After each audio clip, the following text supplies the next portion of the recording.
Good morning student. आज अपन बात करते हैं अपना जो AHDP फर्स्ट ईयर है, जिसके अंदर अपने सब्जेक्ट चलती है मैनेजमेंट, जिसका नाम है LPM लाइव स्टॉक मैनेजमेंट। कहने का मतलब है अपना जो ये नया बुक है AHDP फर्स्ट ईयर का, जिसका नाम है मैनेजमेंट। कहने का मतलब तो मैनेजमेंट से अपन समझते ही हैं, मैनेजमेंट का मतलब होता है प्रबंधन किसी भी चीज़ का, किसी भी कहना मतलब जैसे अपन बात करते हैं कोई संस्थान है या कोई अपना जैसे घर है, घर के अंदर मैनेजमेंट का कार्य होता है घर के मुखिया का। उसी प्रकार से किसी संस्था है, संस्था के अंदर मैनेजमेंट का कार्य होता है। मैनेजमेंट का क्या कार्य होता है? किसी भी चीज़ की देख रेख करना। कहने का मतलब उस चीज़ से संबंधित नए कहना मतलब अपने जो नया दिन प्रतिदिन उसके लिए अपन को क्या करना चाहिए, कौन कौन से विचार नए जिनके बारे में, जिन विचारों को अपने कहने का मतलब उन विचारों को मध्य ध्यान में रखते हुए आगे प्रोग्रेस करने के लिए कहना मतलब नई नई प्रकार की जो प्रक्रियाएं हैं उनको अपनाते हैं। मैनेजमेंट का मतलब हो गया कहना मतलब अपने एक तरीके से बात करें जैसे कोई शिक्षा संस्थान है, कोई शिक्षा संस्थान है, उसके अंदर मैनेजमेंट करना मतलब उसके जो मालिक होते हैं, निर्देशक होते हैं, उसके जो मुखिया होते हैं, जिसका जो उनका उस संस्थान का जो संचालन करता है। तो संचालककर्ता का कार्य होता है कि संस्थान में क्या हो रहा है, क्या नहीं हो रहा है, किस प्रकार से हो रहा है, तो वो उसका मैनेजमेंट हो गया। तो अपना सब्जेक्ट आता है नया मैनेजमेंट। अब अपन बात करेंगे कि मैनेजमेंट के अंदर क्या आएगा, क्या क्या नहीं आएगा उसके बारे में, क्योंकि आपकी नई क्लास है, आप फर्स्ट ईयर के नए बच्चे हो, इसलिए आपको बताना भी ज़रूरी है। तो मैनेजमेंट के अंदर अपन जैसे बात करेंगे कि अपने राजस्थान के अंदर पशुपालन के अंदर कौन कौन सी नस्लें आती हैं। जैसे अपनी गाय है, उसकी नस्ल कौन कौन सी होती हैं, भैंस होती है, उनकी नस्ल कौन कौन सी होती हैं, कौन कौन सी नस्लें कहाँ पे पाली जाती हैं, इनका उद्गम कहाँ से होता है, कौन सी नस्ल कितना अपने को उत्पादन देती है। जैसे गाय है, भैंस है, भेड़ है, बकरी है, घोड़ा है, ऊँट है, ऐसे जो पालतू पशु हैं जिनको पशुपालक पालते हैं उनके बारे में बात करेंगे। फिर जैसे कहना मतलब अपन इसके बाद में बात करेंगे कि अपन जो अपनी गाय भैंस नस्ल है, पशु है, वो तो अपने पास है, फिर अपन उसको किस प्रकार से रखना है। मैनेजमेंट का मतलब किस प्रकार से उस पशु को रखें जिससे वह अपन को अधिक से अधिक उत्पादन दे सके। क्योंकि अपन पशु को क्यों रखते हैं? अपन पशु को इसलिए तो रखते हैं जिससे पशु से प्राप्त होने वाले उत्पाद हैं वो अपन को मिले। जिन उत्पादों को अपन अगर मार्केट में बेचें तो उनसे अपन को आमदनी प्राप्त होती है, आर्थिक सहायता प्राप्त होती है, इसीलिए तो पशु को रखते हैं। कई कारण हो सकते हैं, जैसे कई बार क्या होता है अपने ये क्या बोलते हैं उसको, सांस्कृतिक कार्यक्रम होते हैं। जैसे कई जो पशुपालक होते हैं वो पशुओं को बड़े शौकीन के लिए भी रखते हैं, वो एक अपना जो है वो अलग पर्पज है। मेनली अपन जैसे पशुपालन की बात करें तो पशुपालन ग्रामीण क्षेत्र के अंदर किया जाता है, और ग्रामीण क्षेत्र के अंदर लोगों का रोजगार का, पैसे कमाने का ये जरिया है पशुपालन। तो पशुपालन के अंदर जैसे अपन ने ये बात कर ली और अपने मैनेजमेंट के अंदर अपन इन्हीं के बारे में चर्चा करेंगे। तो अपन जैसे कहना मतलब हर विषय में पढ़ते आ रहे हैं, उसी तरीके से आज अपन बात करते हैं। कहना मतलब अपना जो फर्स्ट चैप्टर है वो अपना इसी पे आता है। इसी कहना मतलब फर्स्ट चैप्टर को पढ़ने से पहले अपन क्या करेंगे, पूरी मैनेजमेंट के अंदर जो भी टर्म्स है, कहना मतलब शब्दावली, विभिन्न प्रकार की शब्दावली आएंगी। कहना मतलब तो वो शब्दावली जैसे आपको बीच बीच में बताएंगे तो आपको समझ में नहीं आएगी, इसलिए मैं यूँ चाह रहा था कि जो शब्दावलियाँ हैं उनको अपन एक से लेकर सीरियल वाइज से लगातार पहले शब्दावलियों को पढ़ लें, ताकि अपन को शब्दावलियों को जैसे मान लो कोई नया शब्द आएगा तो आप लोगों को समझ में नहीं आएगा, इससे बढ़िया उस शब्दावली को अपन पहले ही पढ़ लें ताकि आप लोगों को समझ में अच्छी तरीके से आ जाए। तो अपन जैसे फर्स्ट चैप्टर उसके अंदर शब्दावली पढ़ लें, फिर आगे की बात करेंगे। तो सबसे पहले कहना मतलब अपनी जो शब्दावली है वह आती है एक नंबर के अंदर यौवना अवस्था। यौवन अवस्था क्या होती है, अब इसके बारे में चर्चा करेंगे। तो यौवन अवस्था क्या होती है कि पशु की वह अवस्था जिसके अंतर्गत पशु प्रजनन योग्य हो जाता है। यानी नर पशु के अंदर, यानी नर पशु में शुक्राणु तथा मादा पशु में अंडाणु बनने की प्रक्रिया। कहना मतलब नर पशु के अंदर शुक्राणु बनने की क्रिया, मादा पशु के अंदर अंडाणु बनने की प्रक्रिया जब स्टार्ट हो जाती है उस अवस्था को प्यूबर्टी एज कहते हैं। यानी कि यौवन अवस्था कहते हैं। यौवन अवस्था का मतलब होता है मादा पशु के अंदर अंडाणु निर्माण की जो प्रक्रिया वह स्टार्ट हो जाती है, मध्य चक्कर स्टार्ट हो जाता है, मादा है वह नई संतति को जन्म देने के लिए योग्य हो जाती है। तो कहने का मतलब यौवन अवस्था की अपन जैसे डेफिनेशन परिभाषा की बात करें तो परिभाषा होगी पशु की वह अवस्था जिसके अंतर्गत नर पशु के अंदर शुक्राणु व मादा पशु के अंदर अंडाणु बनने की प्रक्रिया स्टार्ट हो जाए या शुरुआत हो जाए, उस अवस्था को यौवन अवस्था कहते हैं। तो यौवन अवस्था आप लोगों को समझ में आ गई। 2 नंबर पे अपन बात करते हैं दुग्धा अवधि। दुग्ध अवधि, दुग्ध अवधि।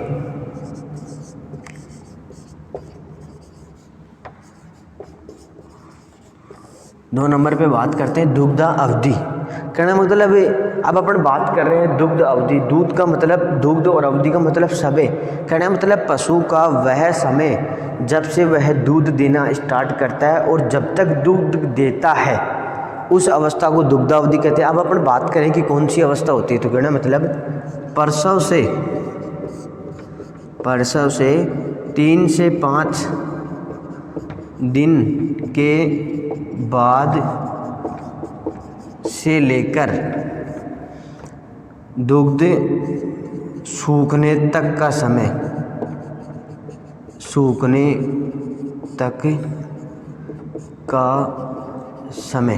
कहने का मतलब प्रसव क्रिया। प्रसव क्रिया का मतलब पशु के ब्याने की क्रिया।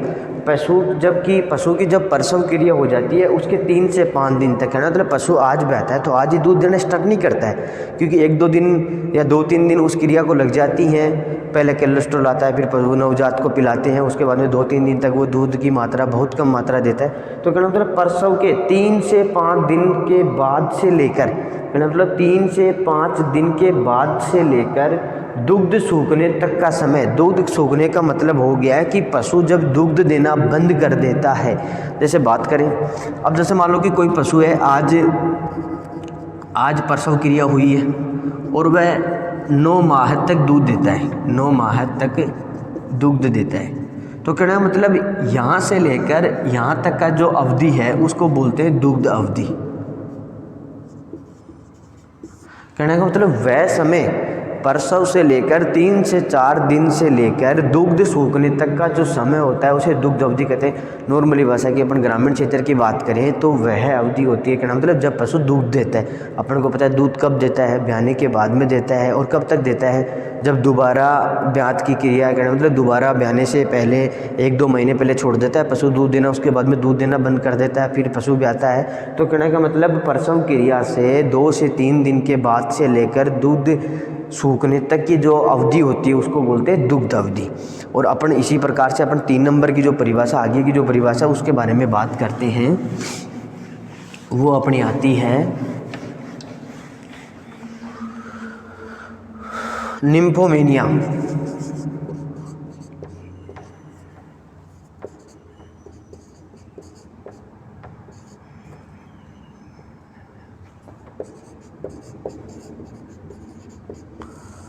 निम्फोमेनिया। निम्फोमेनिया का मतलब क्या होता है, कहने का मतलब वह मादा पशु जो हमेशा ताव के अंदर रहती है, हीट के अंदर रहती है या मध्य के अंदर रहती है। कहने का मतलब वह मादा पशु जो हमेशा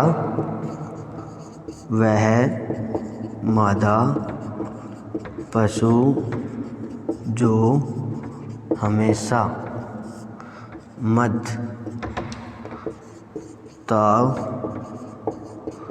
के अंदर रहती है।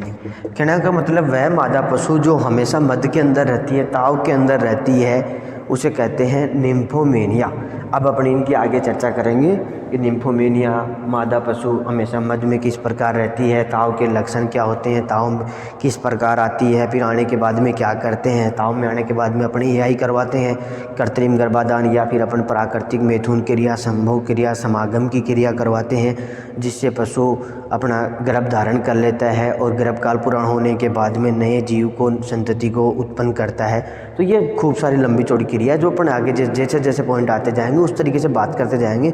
अपन परिभाषा के अंदर इतना ही देखेंगे कि निम्फोमेनिया किसे कहते हैं, वह मादा पशु जो हमेशा मध के अंदर या ताव के अंदर रहती है। अब अपन इसके बाद में बात करते हैं, अपना जो नई आती है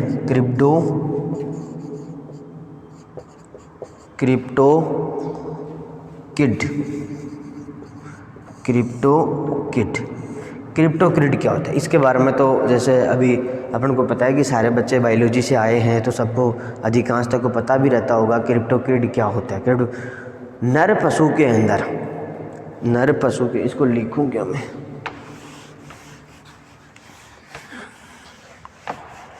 नर पशु के अंदर, ऊपर लिख देता हूँ, चलो इसको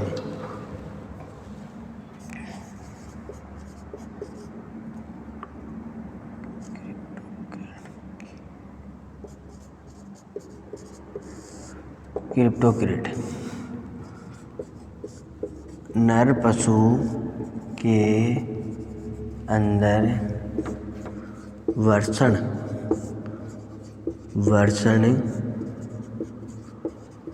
कोश में न आकर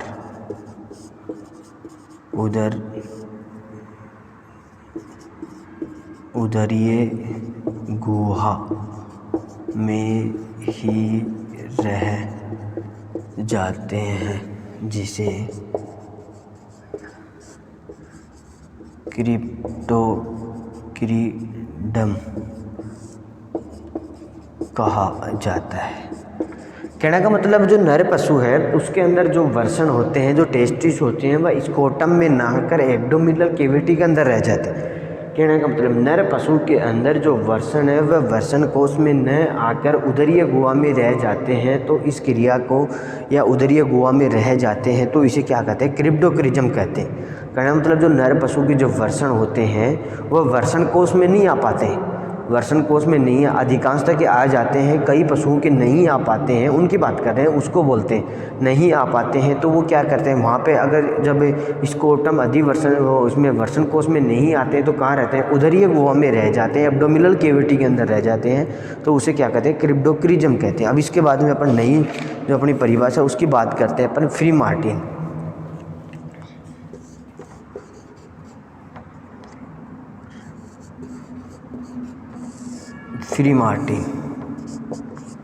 अब अपन बात करते हैं फ्री मार्टिन क्या है।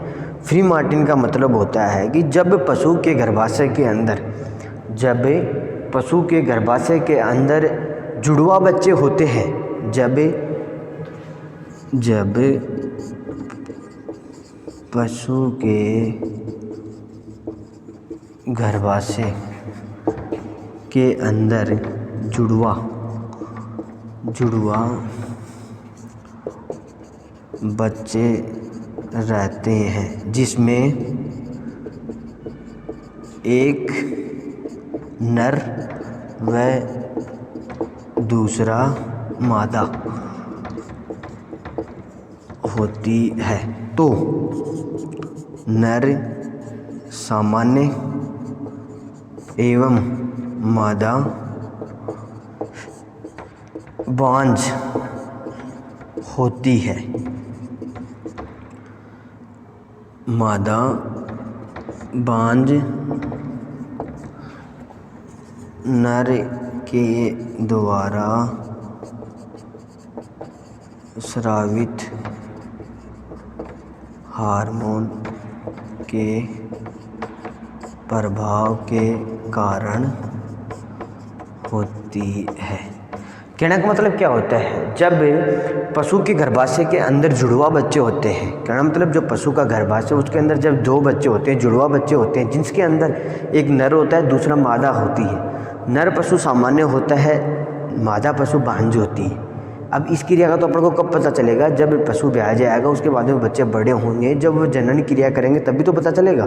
तो कहने का मतलब जब पशु के गर्भाशय के अंदर जुड़वा बच्चे होते हैं, जिनके अंदर एक नर होती है दूसरी मादा होती है, तो नर पशु है वो तो क्या होता है, सामान्य होता है, सही होता है, बिल्कुल सही। मादा होती है वो बांझ होती है, बांझ का मतलब बच्चे पैदा करने में असमर्थ होती है वह।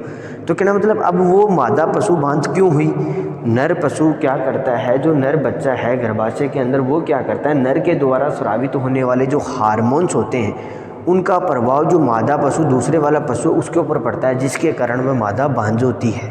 तो कहना मतलब उस पशु को क्या बोलते हैं, फ्री मार्टिन। अब जैसे बात है फ्री मार्टिन क्या कहते हैं, किसे कहते हैं, जब पशु के गर्भाशय के अंदर जुड़वा बच्चे रहते हैं जिसमें से एक नर होता है दूसरी मादा होती है। नर पशु सामान्य होता है, मादा पशु बांझ होती है, उसे फ्री मार्टिन कहते हैं। अब जैसे ये बात करें कि फ्री मार्टिन क्यों होते हैं, मादा बांझ क्यों होती है, तो उसके बारे में बात करें तो नर के द्वारा स्रावित होने वाले हार्मोन्स के कारण होती है। अब अपन इसके बाद में बात करते हैं नया अपनी जो परिभाषा है, नया जो वर्ड है, नया जो शब्द है उसकी।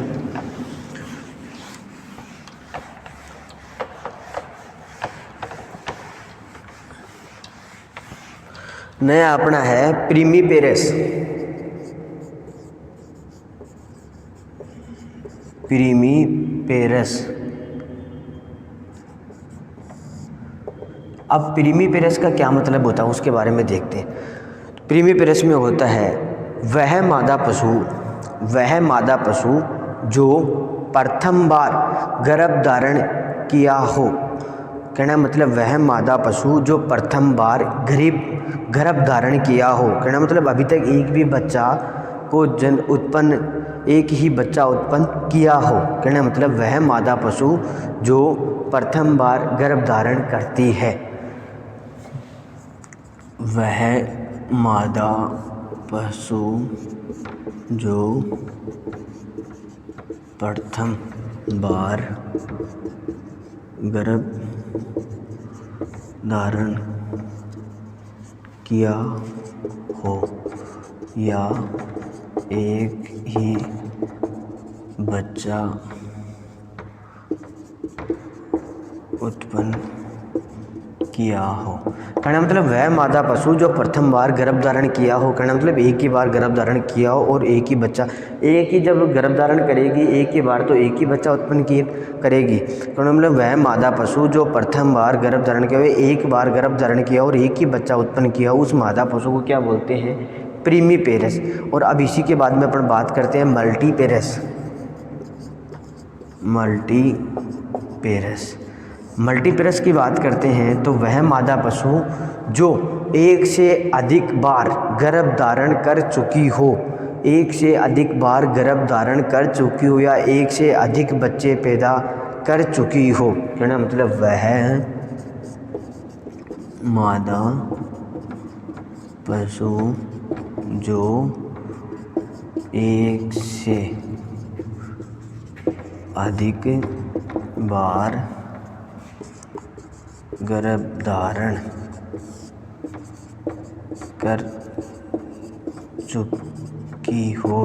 कर चुकी हो या एक से अधिक बार बच्चा उत्पन्न कर चुकी हो। कहना मतलब वह मादा पशु जो एक से अधिक बार गर्भ धारण कर चुकी हो, गर्भ धारण करेगी तभी तो बच्चा उत्पन्न करेगी। कहना मतलब ये बात बोल दो या फिर ये बोल दो कि वह मादा पशु जो एक से अधिक बार बच्चे उत्पन्न कर चुकी हो, उसे कहते हैं मल्टीपेरस। अब अपन इसके बाद में बात करते हैं, अपना नया जो वर्ड आता है वह आता है डाउन कलेवर। डाउन कलेवर क्या होता है, तो इसके अंदर आता है वह मादा पशु जो बच्चे उत्पन्न करने के लिए तैयार हो। वह मादा पशु जो बच्चे उत्पन्न करने के लिए तैयार हो, उसे क्या बोलते हैं, उसे बोलते हैं डाउन कलेवर। कहना मतलब वह मादा पशु जो बच्चे उत्पन्न करने के लिए या बच्चे पैदा करने के लिए तैयार हो। इसके बाद में नया अपना वर्ड आता है डेम। क्योंकि लिखेंगे तो बहुत ज़्यादा टाइम लग जाएगा। डेम की बात करें, वह मादा पशु जिसका उपयोग माँ के रूप में किया जाता है। वह मादा पशु जिसका उपयोग माँ के रूप में किया जाता है, उसे क्या बोलते हैं, डेम बोलते हैं। वह मादा पशु जिसका उपयोग माँ के रूप में किया जाता है, उसे डेम बोलते हैं। अब अपन इसके बाद में नया अपना वर्ड आता है, वो आता है सायर। सायर क्या होता है, वह नर पशु वह नर पशु जिसका उपयोग वह नर पशु जिसका उपयोग पिता के रूप में किया जाता है, पिता के रूप में किया जाता है। कहना मतलब डेम में तो अपन ने बात की थी, वह मादा पशु जिसका उपयोग वह मादा पशु जिसका उपयोग माँ के रूप में किया जाता है। फिर अपन शायर की बात करते हैं, वह नर पशु जिसका उपयोग पिता के रूप में करते हैं। अब इसके बाद में अपन बात करते हैं सगे। सगे सगे का मतलब होता है वह पशु जिसके माता पिता एक हो, वह पशु जिसके माता पिता एक हो। कहने का मतलब मान लो कि दो भाई हैं ए और बी, इनके माता पिता हैं ए बी सी, तो ये दोनों क्या हो गए, सगे हो गए, क्योंकि इसके भी मम्मी पापा ये हैं, इसके भी मम्मी पापा ये हैं। तो कहना मतलब सगे का मतलब वो होता है वह मादा पशु जिसके माता पिता एक हो। अब अपना नया शब्द आता है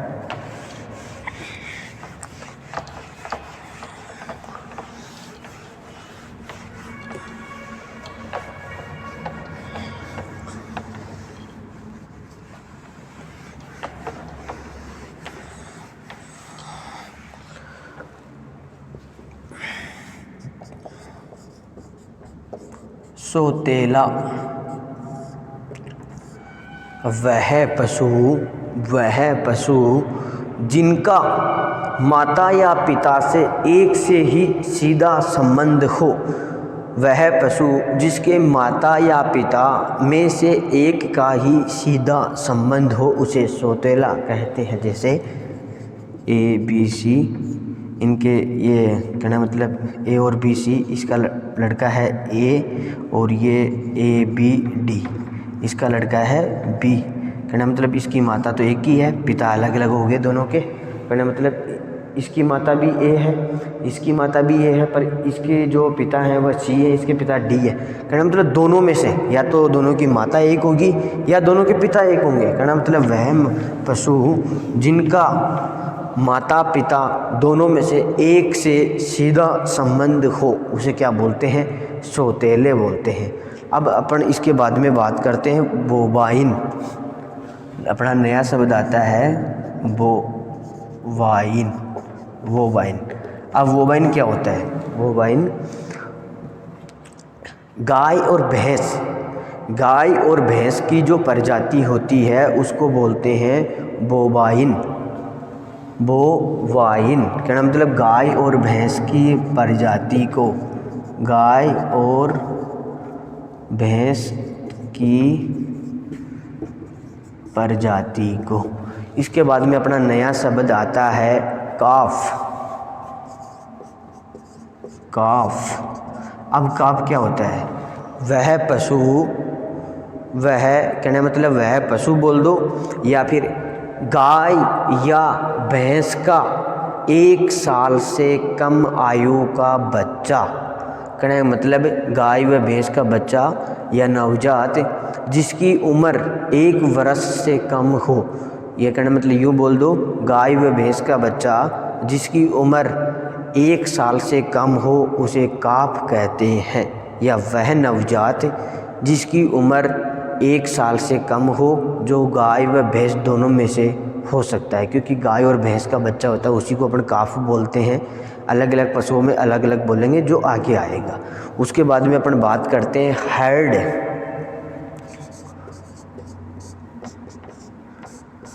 गाय और भैंस के जो समूह होता है, गाय और भैंस का जो समूह होता है, गाय और भैंस का जो समूह होता है,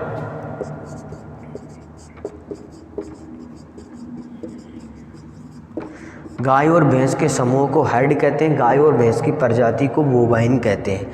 इसके बाद में अपना नया शब्द आता है हिप्पर। नया शब्द आता है अपना हिप्पर। अब हिप्पर क्या होता है? वह मादा पशु जिसकी उम्र 1 वर्ष से अधिक हो, वह मादा पशु जिसकी उम्र 1 वर्ष से अधिक हो, परंतु क्या अभी तक उसने गर्भ धारण नहीं किया हो। कहने मतलब वह मादा पशु जिसकी उम्र, वह मादा पशु जिसकी उम्र 1 वर्ष से अधिक, वह मादा पशु जिसकी उम्र 1 वर्ष से अधिक हो परंतु अभी तक उसने गर्भ धारण नहीं किया हो, वह हिपर कहलाती है। क्या कहलाती है? हिपर कहलाती है। अब अपने इसके बाद में नया अपना शब्द आता है शेरविंग। शेरविंग, शेरविंग, शेरविंग क्या होता है? शेरविंग होती है गाय और भैंस की, गाय और भैंस की मैथुन क्रिया या संभोग की क्रिया को शेयरिंग कहते हैं। गाय और भैंस की जो मैथुन क्रिया होती है, जो समागम की क्रिया होती है, जो मेटिंग की क्रिया होती है,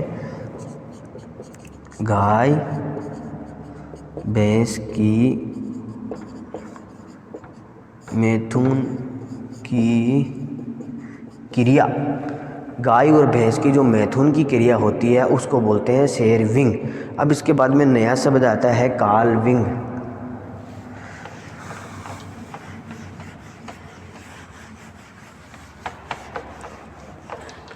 नया शब्द आता है कालविंग। अब कालविंग क्या होता है? गाय और भैंस की जो प्रसव की क्रिया होती है, जो पार्चुरेशन की क्रिया होती है, उसको बोलते हैं कालविंग। गाय और भैंस की, गाय और भैंस की प्रसव क्रिया, प्रसव क्रिया का मतलब ब्याने की जो क्रिया होती है उसको क्या बोलते हैं? कालविंग बोलते हैं। गाय और भैंस की जो प्रसव की क्रिया होती है, जो ब्याने की क्रिया होती है, उसको बोलते हैं कालविंग। इसके बाद में अपना नया शब्द आता है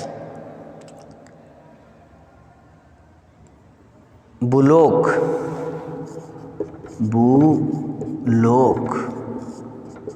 अब बुलोक क्या होता है?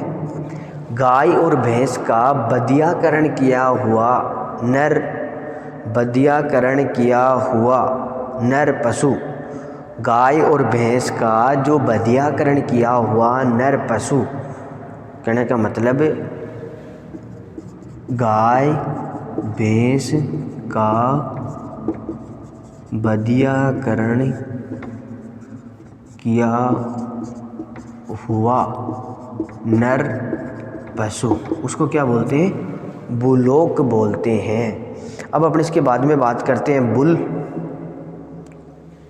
नया शब्द आता है बुल।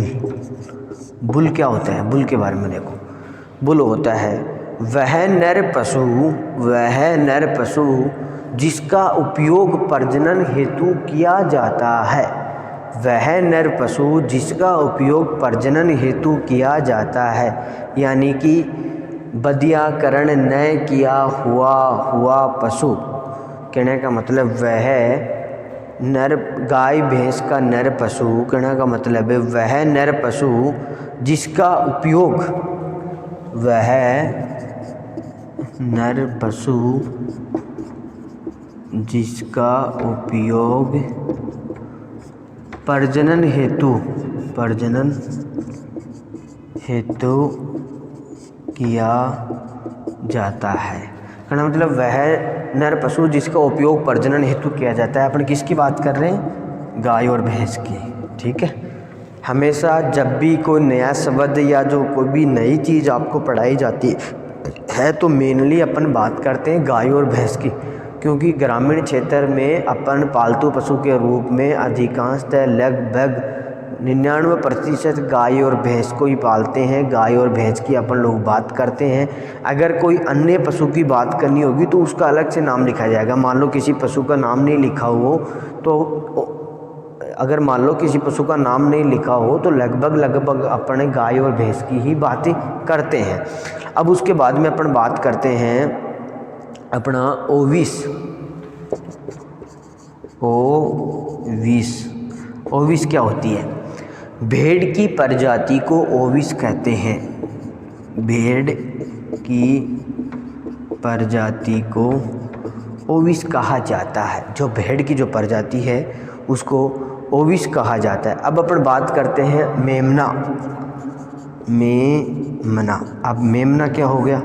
मेमने की बात करते हैं तो भेड़ का बच्चा या भेड़ का जो नवजात होता है, भेड़ का जो बच्चा होता है या भेड़ का जो नवजात होता है जिसकी उम्र 1 वर्ष से कम हो, भेड़ का बच्चा या भेड़ का नवजात जिसकी उम्र 1 वर्ष से कम हो, भेड़ का नवजात जिसकी उम्र 1 साल से कम हो। कहने मतलब मेमना भेड़ का नवजात जिसकी उम्र 1 साल से कम हो। अब कहने का मतलब अपन ने बात की, जैसे आज डेफिनेशन की परिभाषाओं की अलग अलग प्रकार की परिभाषाएं देखी अपन ने, तो इसी प्रकार से कहना मतलब ये जो परिभाषाएं अपन ने देखी, ये परिभाषाएं आगे जब अपन लोग मैनेजमेंट सब्जेक्ट पढ़ेंगे, अपना पशु प्रबंधक जो पढ़ेंगे उसके अंदर आगे काम आएंगी। इसलिए आज के लिए इतना ही काफ़ी, बाकी की जो नेक्स्ट बचेंगी वो अपन नेक्स्ट कल बात करेंगे। चलो ओके, थैंक यू, धन्यवाद।